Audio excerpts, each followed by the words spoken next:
everyone, today I'm going to show you how to make custard cake using agar, which is seaweed. So you will need to have a cake baked already. You can get URMY'S cakes butter cake mix and bake that, or you can bake any butter cake or a sponge cake even and use it for this recipe. Let me show you what you'll need for this video. So you will need about 20 grams of agar strips. It comes like this in a packet and I've used about half of it. Then you need about 3 ounces of milk, 1 cup of sugar, 5 tablespoons of custard powder, a 6-inch butter cake, 1 tin of evaporated milk, 2 teaspoons of vanilla essence, and about a tablespoon of butter.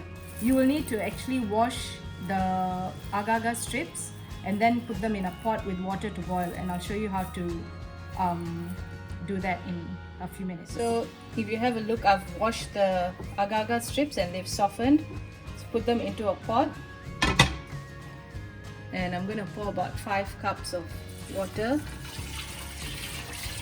into the pot. Then just turn on the stove and let it come to boil. The agar strips have to actually dissolve. Once they've dissolved, then we can add the other ingredients into that.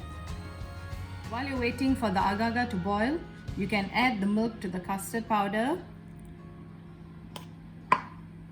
and just stir it in until it becomes a smooth paste. And then just keep it aside because it will need to be added to the agar mixture later. Another thing you can do while waiting for the agar to dissolve is get a container or a cake tin. I've just got a 6-inch cake tin and your cake, and if you can just either spread the sides with some butter or you can spray some vegetable oil on it.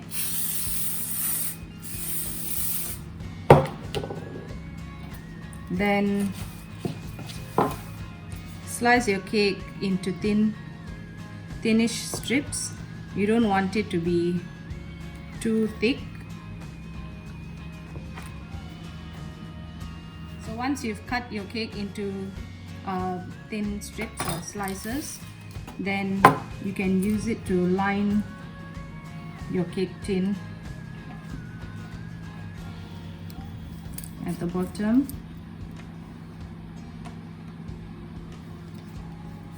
You can make the cake just plain colored if you like, but when you've got these colors, it just makes it look prettier.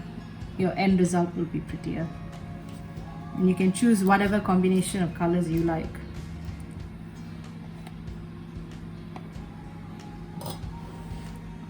So sometimes you may need to actually cut it in this way.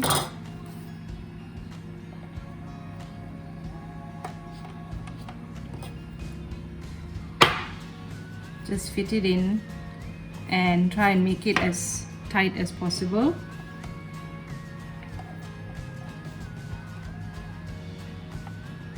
And fill in any gaps that might be there with the cake. And then you can put some on the sides as well.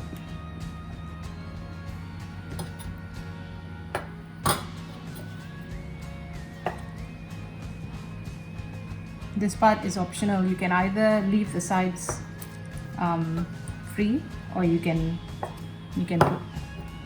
put some cake on the sides as well.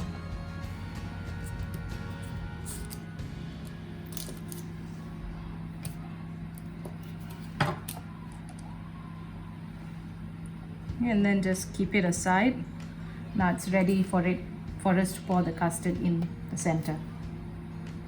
Now, as you can see, the agar strips have mostly dissolved. There's still a few bits that haven't totally dissolved, but I don't want to add more water because I'm going to add milk and then it'll become too soft.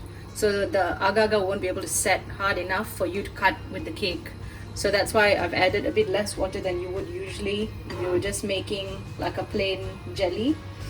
So what I'm going to do is I'm going to add the sugar, and as the sugar melts, I'm hoping that it will help give a bit more liquid to the agar-agar to keep melting. So let the sugar melt and dissolve.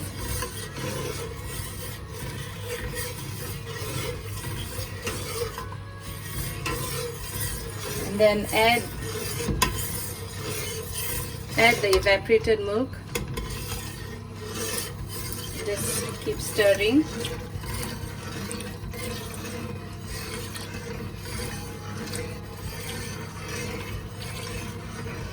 Now the milk and the agar-agar have come to a boil. You can add your custard powder mix in, and from this point you have to keep stirring the pot and the mixture so that it doesn't get caught at the bottom and doesn't boil, doesn't burn, sorry. You just keep stirring it.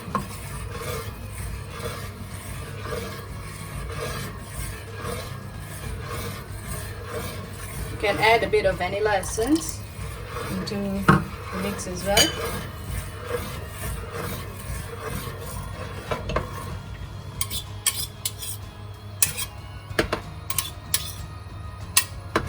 The custard powder cooks really quickly, so that's why it's important to keep stirring it so that it doesn't burn. So I just tasted it and I feel like there's not enough custard taste to it.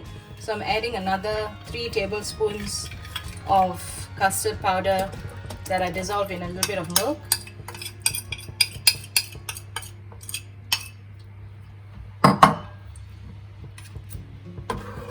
And just stir that through.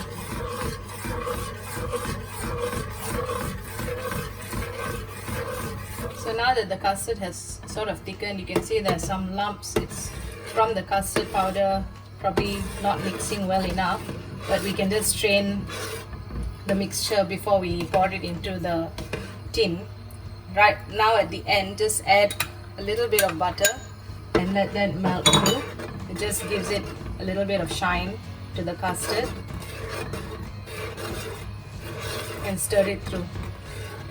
So now we've removed the custard, agar-agar custard mix from the stove. I'm just going to pour it into the cake mold. Just straining it to get all these lumps out.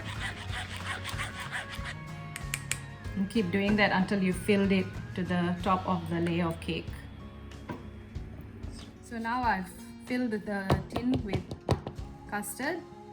Let it cool at room temperature until it's firm, and then put a piece of Glad wrap on the top and put it into the fridge and let it set for about 2 to 3 hours, and then I'll show you what will happen after that. So it's been about 2 to 3 hours since I put the custard cake into the fridge. As you can see, it's nice and firm now. So just remove the Glad wrap and with a knife just run it along the edges of the cake tin to loosen the cake from the cake tin.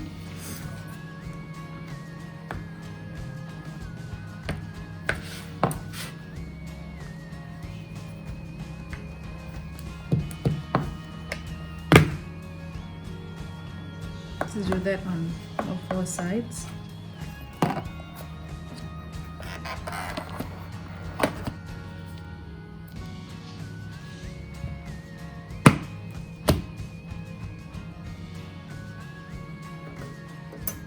And that's your custard cake. And then you can just cut it up and serve it however you like.